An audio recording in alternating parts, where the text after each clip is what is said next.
Chaque année, plus de 400 millions de tonnes de déchets organiques plus ou moins humides sont produites en France. Pour accompagner la réussite de la transition énergétique et le développement d'une économie circulaire locale, au moins 150 millions de tonnes de ces déchets, pas, peu ou mal valorisés, sont mobilisables pour être transformés en gaz renouvelable et bas carbone. La gazéification hydrothermale est l'une des solutions innovantes dont GRT Gaz soutient le développement. Elle est particulièrement bien adaptée pour des déchets pompables dont la masse sèche contient un maximum de carbone, comme des déchets organiques issus d'activités industrielles, des digestats non valorisés localement issus d'unités de méthanisation, des déchets organiques agricoles dont les effluents d'élevage, des déchets organiques urbains dont les boues de stations d'épuration.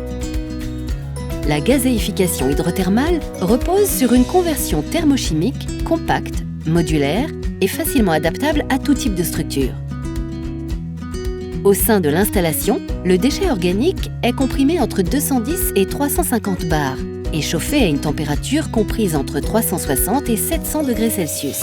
L'étape de séparation des sels évacue les solides inorganiques comme les métaux et les minéraux, dont le phosphore et le potassium, très recherchés dans l'agriculture. L'étape de gazéification permet une conversion très élevée du carbone et la formation d'un gaz riche en méthane et hydrogène. Le résidu liquide, après séparation du gaz, est composé d'une eau réutilisable, riche en azote, valorisable par ailleurs. Ce procédé, capable de convertir en quelques minutes le déchet organique en gaz, fonctionne en continu. Le rendement énergétique est élevé grâce au recyclage de la chaleur process. Le gaz à haute pression est traité pour permettre l'injection d'un gaz renouvelable ou bas carbone dans le réseau transport de GRT Gaz, se substituant au gaz naturel importé. Il peut également alimenter une station bio-GNV. La gazéification hydrothermale apporte ainsi des réponses alternatives à l'enfouissement et à l'incinération peu efficaces pour des effluents et déchets contenant de l'eau. Le potentiel de production annuelle de gaz renouvelable et bas carbone issu de cette technologie est estimé à au moins 2 TWh d'ici 2030 et au moins 50 TWh d'ici 2050 avec de premières installations industrielles opérationnelles en France dès 2026.